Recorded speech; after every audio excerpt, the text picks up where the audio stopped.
Hello दोस्तों, आशा करते उम्मीद करते आप अच्छे होंगे, स्वस्थ होंगे और मन लगा के पढ़ाई करते होंगे।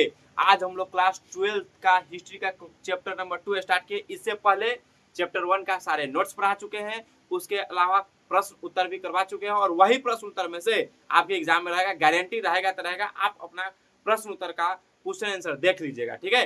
अब हम लोग चैप्टर 2 स्टार्ट करेंगे। आज का चैप्टर 2 का नाम होगा हमारा राजा, किसान और नगर। राजा, किसान और नगर बड़े मजेदार है। राजा भी है, किसान भी है और नगर। कोई भी गांव में किसान भी रहते हैं और किसान के साथ साथ वहां का राजा भी है। वह सारे चीज के बारे में हम लोग पढ़ेंगे, ठीक है, इस अध्याय में। और बता दे कि यह आपको इस चैनल पर बेहतरीन तरीका से पढ़ाया जाएगा और यहाँ जो पढ़ाया जाएगा वही क्वेश्चन आंसर एग्जाम में रहेगा, गारंटी रहेगा, ठीक है। तो हम पढ़ते हैं राजा, किसान और नगर। आपके राजा के बारे में भी आप जानते होइएगा, ठीक है। और यहाँ का राजा हम स्वयं है, ठीक है। आप अपने दिल का राजा है, आप अपने मन का राजा स्वयं है। हम अपने दिल का राजा, हम अपने मन का राजा है। सब अपने अपने मन का राजा होते हैं, ठीक है। तो आप अपने इस हिसाब से पढ़ेंगे, इंटरेस्ट लेंगे इसमें, इंटरेस्ट जोड़ेंगे, ठीक है। तो नंद वंश के संस्थापक महापद्मनंद था, ठीक है। नंद वंश के संस्थापक कौन थे? महापद्मनंद नंद थे, ठीक है। महापद नंद थे, ठीक है, नंद वंश का संस्थापक। और ये सीधा नंद वंश नहीं, इससे पहले भी हम आपको बौद्ध धर्म, जैन धर्म पढ़ा दिए होंगे, ठीक है। नेक्स्ट चैनल पर, यानी अगले चैनल पर, दूसरे चैनल पर आपको पढ़ाया गया है, ठीक है। तो सीधा नहीं बन गया। सबसे पहले हर्यक वंश था। हर्यक वंश का संस्थापक बिंबिसार था। बिंबिसार को अजातशत्रु मार दिया, उसका पुत्र था पिथंती विकाया। फिर अजातशत्रु को उसका पुत्र उदयनी मार दिया। उदयनी जब मार दिया तो यानी कई वंश आया। उसके बाद धीरे धीरे फिर वहां पर समाप्त करने के बाद महापद्मनंद ने अपना राज स्थापित कर दिया। शिशुनाग वंश भी समाप्त हो गया। शिशुनाग वंश के बाद आया नंद वंश और नंद वंश का संस्थापक जो है महापद नंद था, ठीक है। और नंद वंश का अगला शासक कौन था? घनानंद था। और यहाँ महापद नंद के 8 पुत्र थे। 8 पुत्र में से एक पुत्र कौन थे? घनानंद थे। और उसके बाद घनानंद उसका राजा बने, यानी शासक बने, ठीक है, नंद वंश का। और जब नंद वंश का शासक बने घनानंद, तो घनानंद जो था ना, बहुत क्रूर व्यक्ति था। यानी समझिए कि बदमाश टाइप का था। वो अपने आप को समझता था कि हम एकदम बड़ा राजा हो गए रे तेरी ख्याल से। कहता है ना, औकात नहीं पोशाक भारी, उस तरीका से वो करता था। और वो बुझवे नहीं करता था अपने सामने। लगता था कि हम क्या शेर बहादुर टिक सकता है। आदमी का घमंड ही आदमी को चूर करता है, ठीक है। तो आप अपने आप को बड़ा नहीं समझिए, नॉर्मल रखकर आप अपने आप को मेहनत के हिसाब से झोंकिए और अपने आप में एक सफलता पाइए। और उस दिन कहिएगा हम यह है, ठीक है। लेकिन उस दिन जब आप बन जाइएगा ना, सफल पा जाएंगे, तो आप अपने शांत हो जाएंगे। क्योंकि सफल आदमी उतना दिखावा नहीं करता, ठीक है। सफल व्यक्ति जो होता है उतना बोलता नहीं है। अपने काम से मतलब रखता है, ठीक है। और वही जो जिसके पास कुछ नहीं है वो ज्यादा फूंकता है, ठीक है। तो आपको फूंकना ही नहीं है, आपको अपने मेहनत पर भरोसा रखना है। आपको मेहनत करना और सफलता पाना है और चलना है और दिखाना है लोगों को कि हाँ हम सफलता पाए हैं, ठीक है। तो घनानंद जो था, ठीक है, वो बहुत क्रूर था। वो अपने आप को बहुत शक्तिशाली समझता था। लेकिन घमंड कितना देर टिकेगा? जब उनके दरबार में, घनानंद के दरबार में चाणक्य आए, तो चाणक्य को अपमान कर बेलगा दिए वहां से। कह क्या तुम्हारा बात उसका बात को रखा नहीं गया। तो चाणक्य अपने आप में एक शपथ लिए, इसी प्रकार आपको भी लेना है, और कह दिए कि नहीं, इसका घमंड हम एक दिन तोड़ेंगे, ठीक है, इसका घमंड एक दिन तोड़ेंगे। तो चाणक्य अपने शिष्य चंद्रगुप्त मौर्य की मदद से घनानंद को पराजित किया और पराजित कर मौर्य वंश को स्थापना कर दिया। तो घनानंद की यही कहानी है। देखिए, इससे ज्यादा हम डिटेल अगले चैनल पर, जो पटेल सर बिहारी के नाम से उस पर बनाया गया है, ठीक है, तो वहां से जाकर देखेंगे, ठीक है। और अगर चाहिए कि नहीं, इस चैनल पर बौद्ध धर्म, जैन धर्म, यानी सारे जो हिस्ट्री है एकदम तरीका से आए, ठीक है, कंपटीशन लेवल तक आए, तो आप कमेंट जरूर कीजिएगा, कंपटीशन लेवल तक आएगा, ठीक है, चिंता नहीं लीजिए। तो घनानंद कैसे समझाया, ठीक है, घनानंद को चंद्रगुप्त मौर्य ने पराजित कर मौर्य वंश की स्थापना की। सीधा मौर्य वंश तो थोड़ी ना आ गया, उसको पराजित किया। पराजित समझ रहे हैं ना, चाणक्य करवाए थे, ठीक है, अपने शिष्य की मदद से किया।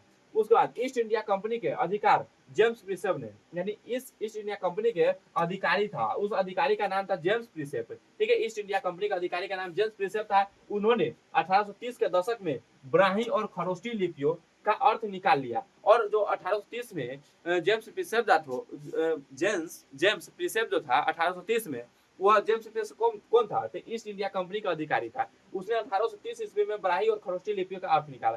तो 1830 में ब्राही और खरोष्टी लिपि का अर्थ कौन निकाला था? जेम्स प्रिंस कब निकाला? तो 1830 के दशक में निकाला। ठीक है, अभिलेख तथा और निकाला तो आरंभिक अभिलेख तथा सिक्के के इन्हीं लिपियों का उपयोग किया जाता था। तो आरंभिक अभिलेख जो था, उस समय जो अभिलेख लिखे जाते थे, सिक्के होते थे, सिक्के पर अभिलेख लिखे जाते थे, सिक्के के मोहर पर जो मोहरे मारे जाते थे, उन्हीं लिपियों का उपयोग किया। और जो अभिलेख लिखा जाता है तो उसमें खरोष्टी लिपि लिखा गया, ब्राही लिपि लिखा गया। ठीक है, जेम्स प्रिंसेप ने पता लगा लिया कि अधिकतर अभिलेखों और सिक्कों पर पियदस्सी, ठीक है, पियदस्सी लिखा है। क्या लिखा है? पियदस्सी लिखा है। तो वो समझेंगे कि यह पियदस्सी क्या है। तो पियदस्सी जो है ना, पियदस्सी का अर्थ होता है मनोहर मुखाकृति वाला राजा। ठीक है, यानी जो अभिलेख जब प्राप्त किए जेम्स प्रिंसेप, तो उस पर देखें कि यहाँ पर जो है ना ज्यादा राजा का चित्र उगा हुआ है। यानी हर एक राजा, भाई कोई भी राजा बनता था, जब सिक्का आता था ना,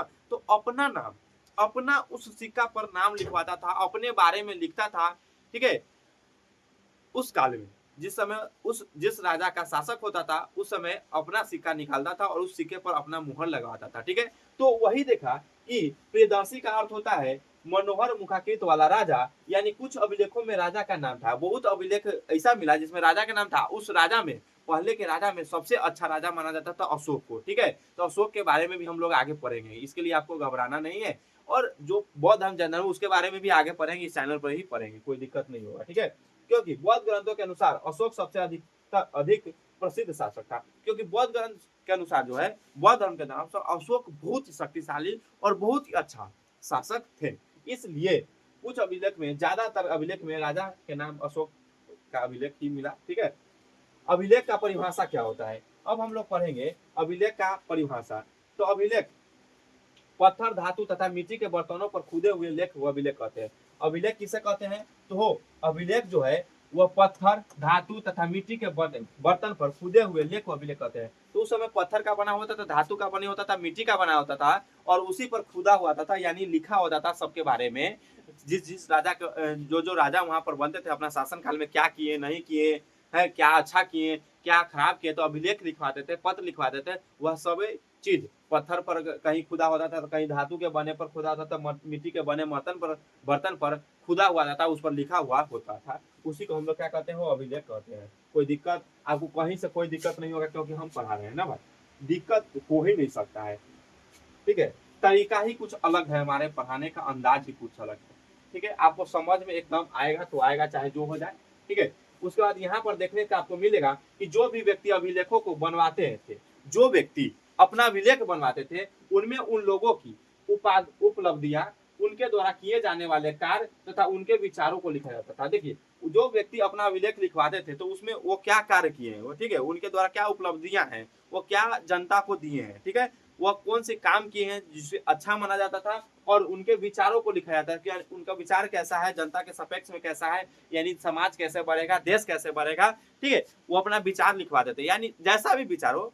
ठीक है, मेरा जो विचार होगा वही ना लिखवाएंगे, आपका जो विचार होगा वही ना लिखवाएंगे। आपको कह दिया जाए पेपर में नाम लिखवाने के लिए, और एक पेपर में अपने बारे में बताने के, तो अपना बारे में वो हम यहाँ है वहाँ, ये सब बारे में बता। लेकिन असलियत यह है कि आप जो है वही किसी मनुष्य के सामने डील करेंगे। ठीक है, तो वो अच्छी चीज है। ठीक है, झूठ तो बोलना ही नहीं है। आप अपने बारे में ज्यादा बड़ाई भी कोई नहीं करना चाहिए। आप अपने सामने, हम आपको पहले ही ना बता दिए। देखिए, ज्यादा तेज जो आदमी होता है ना, जो ज्यादा अच्छे शिक्षित होती है, वो एकदम शांत होते हैं, एकदम शांत होते हैं।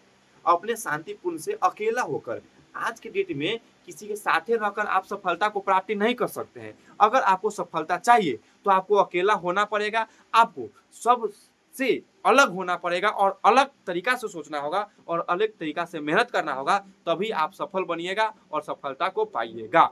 इसलिए दोस्तों, अगर सफलता बनने में अगर कोई भी आपके सामने आता है, कोई भी, तो उसको त्याग दीजिए। एक झटका में त्यागने की क्षमता रखिए। अगर आपके पास त्यागने की क्षमता नहीं है, तो आप कभी भी सफल इंसान नहीं बन सकते हैं। इसलिए आपको त्यागने की क्षमता रखना ही पड़ेगा। पढ़ाई नहीं, जो आपको डिस्टर्बिंग कर रहा है, वो चीज को त्यागने की क्षमता रखेंगे। ठीक है, तो हम लोग देखेंगे कि अधिकतर अभिलेख राजाओं के क्रियाकलाप, विजय अभियान तथा धार्मिक संस्थाओं को दिए गए दान क्या ब्यौरा देते थे, यानी अधिकतर अभिलेख क्या ब्यौरा देते थे कि वह क्या दान किए हैं, तो दान अपने जो जो करते थे उसमें लिखा देते थे, ठीक है। विजय अभियान, ठीक है, धार्मिक संस्थाओं, ठीक है, कुछ बनवाते थे तो वहां पर लिखवा देते, हम फलना मंदिर बनाए, ये चीज बनाए, वो चीज बनाए, तो वो लिखवा देते थे, ठीक है, जो चीज बनाते थे, ठीक है। तो मंदिर उंदिर जब बनवाते थे तो वो अपना मंदिर के बारे में लिखवा देते कि हाँ ये राजा है, जैसे मैं कौशल जी, ठीक है, आई एम कौशल पटेल, तो हम यह लिखवा देंगे कि हाँ कौशल पटेल द्वारा फला जगह मंदिर का निर्माण किया गया है, यानी देमाटोला बोल सकते हैं या सीतामढ़ी जिला बोल सकते हैं, हम लोग सीतामढ़ी जिला से बिलोंग करते हैं दोस्तों, ठीक है।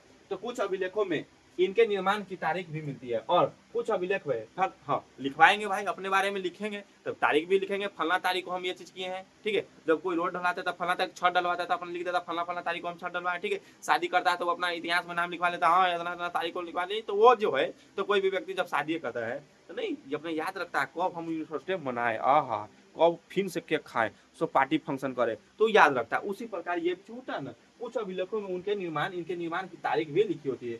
प्राचीनतम अभिलेख प्राकृत भाषा में, सबसे पहला जो अभिलेख, पहले जमाने के जो अभिलेख है प्राकृत भाषा में लिखे जाते थे। प्राकृत भाषा आम जनता की भाषा थी, प्राकृत जो भाषा थी वो आम जनता की, जैसे सब लोग बोलते हैं, हम लोग जो बोलते हैं उसे, उसके अलावा भी कई भाषा थी, उसके अलावा क्या थी, तमिल था, पाली था, संस्कृत था, जैसे भाषाओं के शब्द भी अभिलेख में मिले हैं, ठीक है। यानी अभिलेख में बहुत सारे शब्द मिले हैं। और अभिलेखों के अध्ययन को अभिलेख शास्त्र, यानी अभिलेख को जो पढ़ता है, अभिलेख के जो अध्ययन करते हैं, उसी अभिलेख के अध्ययन को क्या कहा जाता है, तो अभिलेख शास्त्र कहा जाता है। अभिलेख को अध्ययन करने को क्या कहा जाता है, अभिलेख शास्त्र कहा जाता है। उसके बाद आता है जनपद, उसके बाद आता है महाजनपद। तो जनपद महाजनपद कैसे समझेंगे, तो देखिए हर एक तरीका, हम लोग के पहले में गांव में पहले समाज होता है, समाज वार्ड होता है, वार्ड के बाद क्या होता है, ग्राम बनता है, ठीक है, ग्राम के बाद प्रखंड बनते हैं। उसी प्रकार यहाँ पर जो होता है ना, पहले कबीले होते थे, क्या होते थे, कबीले, कबीले से बड़ा जो होता था वह कबीले, कई कबीले मिलकर ग्राम का निर्माण करते थे, कई ग्राम मिलकर जन का निर्माण करते थे, कई जन मिलकर जनपद का निर्माण करते थे, और कई जनपद मिलकर महाजनपद बनाते थे। समझ में आया नहीं, ये सब कंपटीशन का है। तो कंपटीशन का आपको पढ़ाया जाएगा, चिंता लेने का नहीं, चिंता देने का, ठीक है। तो ये कंपटीशन का है। तो ये जब जानेंगे कई कबीले ग्राम, कई ग्राम जन्म, कई जनपद, कई जनपद महाजनपद, इसी प्रकार जैसे आपको समझा दिया जाए, वार्ड मिलकर क्या चीज बनता हो, तो गांव मिलता है, ग्राम बनकर धीरे धीरे प्रखंड, अपना परसौनी प्रखंड, जैसे प्रखंड कई प्रखंड मिलकर एक जिला, जिला कई जिला मिलकर एक राज्य, कई राज्य मिलकर भारत देश, ठीक है। उसी प्रकार ये चीज है। तो जनपद क्या होता है, तो जनपद के बारे में अगर पढ़े तो जनपद के बारे में यही पढ़ेंगे कि जनपद दो शब्द जन और पद से मिलकर बना होता है। जनपद कितने शब्द से मिलकर बना होता है, दो शब्द से। कौन कौन से शब्द से मिलकर बना होता है, तो जन और पद, ठीक है, जन और पद। तो जनपद कितने शब्द से मिलकर बना होता है, दो शब्द से। कौन कौन, जन और पद। और जन का अर्थ क्या होता है, अब पढ़ेंगे हम लोग कि जन का अर्थ होता है जनता, और पद का अर्थ होता है पैर, यानी जनता का पैर, यानी जनता का पैर, ठीक है, जहां जनता निवास करते हैं, यानी जहां लोग बस जाते हैं, बस गए, जनपद, जनपद जहां पर जनता बसते हैं, ठीक है, जनता रहते हैं, जनता बसते हैं, उसी को जनपद कहते हैं। ऐसा थे जहां लोग, यानी जहां लोग निवास करते हैं, जनपद कहलाता है। जहां लोग क्या करते हैं, निवास करते हैं। उसका जनपद जब पढ़ लेंगे तो उसके बाद हम लोग पढ़ेंगे क्या चीज, महाजनपद। और महाजनपद हम लोग अगले वीडियो में पढ़ेंगे। जनपद के बारे में ध्यान कर लिए। और ये वीडियो आपको बहुत ही खतरनाक लगा होगा और बहुत ही अच्छा लगा होगा, समझ में भी आया होगा। अगर समझ में आया है तो ज़्यादा से ज़्यादा आप इसको शेयर करेंगे, कमेंट करेंगे तथा लाइक सब्सक्राइब जरूर करेंगे। तब तक के लिए दोस्तों फिर मिलेंगे हम लोग नेक्स्ट वीडियो में। तब तक के लिए जय हिंद, जय भारत।